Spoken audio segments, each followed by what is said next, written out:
Milos. Un microcosme flottant, unique au milieu de l'archipel grec.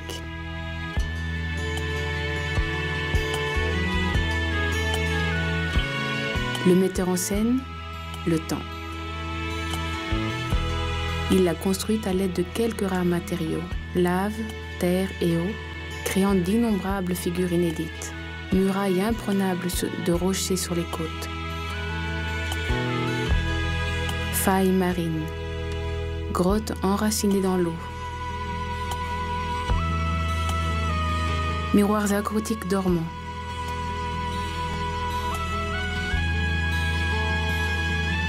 plages enchanteresses,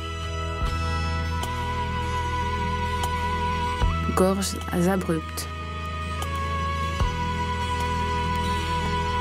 petites vallées tranquilles.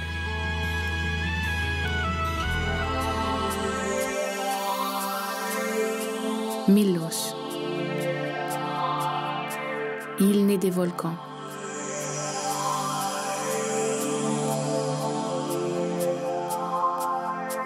Enlacée par la lumière et les vagues.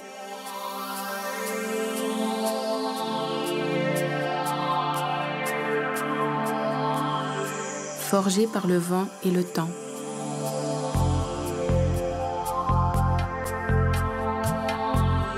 Comblée par la nature et l'histoire.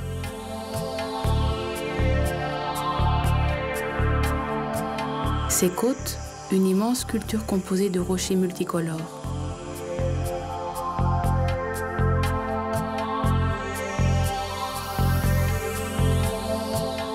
Son corps, un réseau de veines en pierres précieuses.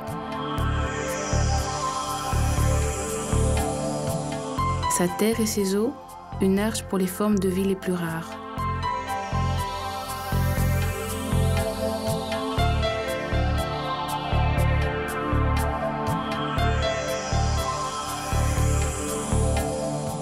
Ses habitations, des créations de toute beauté nées de l'esthétique et de la nécessité.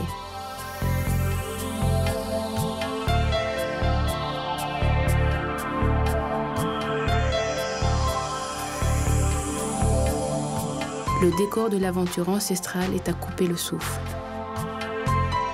Ici, l'intrigue est le cycle éternel de la vie, et l'action ne s'arrête pas une seconde. Les héros, uniques.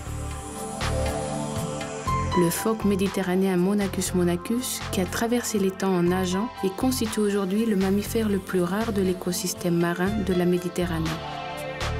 Des visiteurs du ciel trouvent régulièrement en Milos un refuge accueillant. Le fier faucon d'Éléonore, le guêpier d'Europe, le héron cendré, les oiseaux marins migrateurs.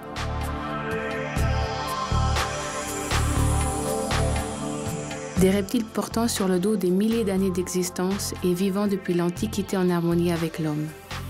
La vipère de Milos, unique au monde, a fait de ce royaume de pierre sa résidence exclusive. La tortue marine, l'émide occidentale et la couleuvre à collier.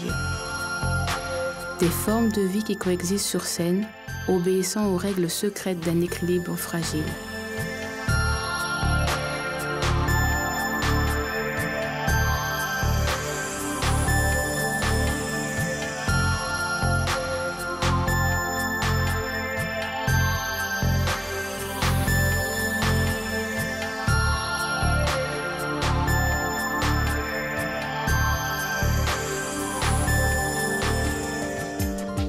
Milos, un théâtre unique donnant en représentation l'œuvre intacte de la création.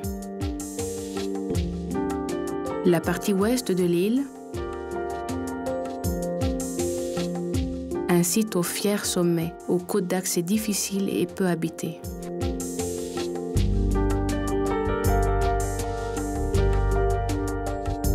Un petit Éden qui n'a pas connu l'influence de la démesure humaine contre la nature et qui accueille des formes originelles de vie en voie d'extinction.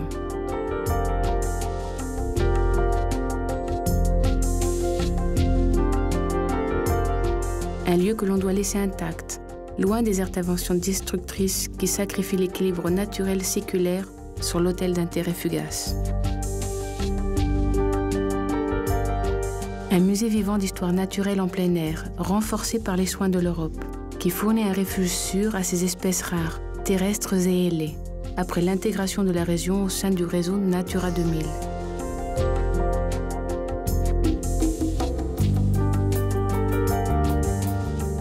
Et sa civilisation, un écheveau ancestral qui continue à se dérouler.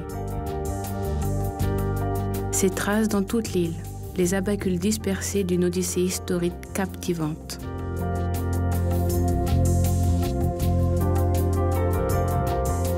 Dans les majestueuses murailles mycéniennes de Filicopie,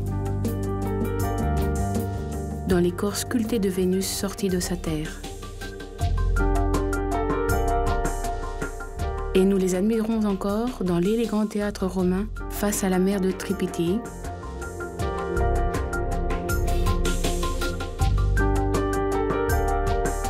dans les catacombes paléochrétiennes, dans les humbles églises post-byzantines se détachant sur la lumière.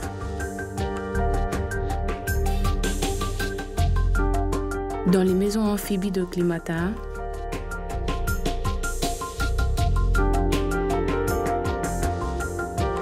nous les saluons chaleureusement sur les visages des habitants dans les ruelles pavées de placas.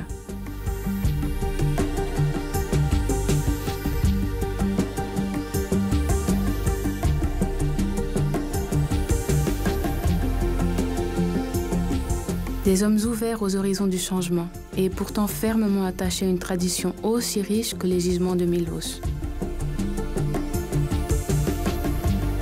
Une tradition chargée de sons, de sentiments, de souvenirs et, en toutes circonstances, de délicieuses spécialités locales qui relèvent le goût de la vie.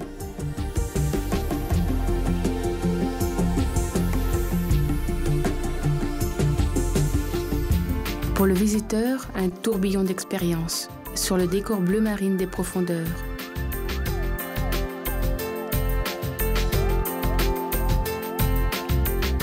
Sur les visages uniques baignés de lumière.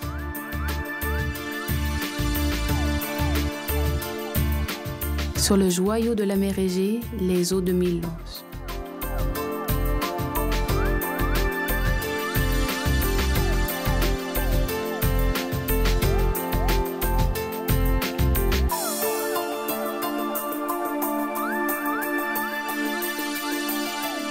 Une île au développement mesuré, faisant la part belle au tourisme alternatif en toute saison, tout au long de l'année.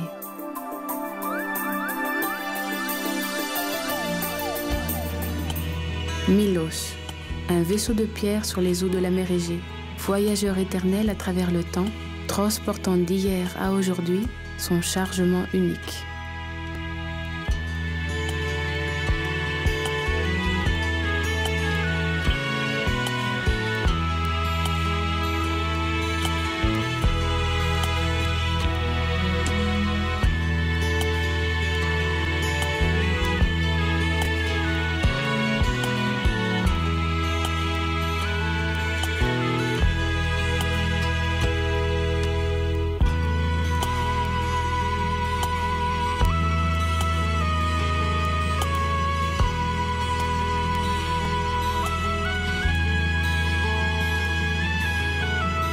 Milos l'unique,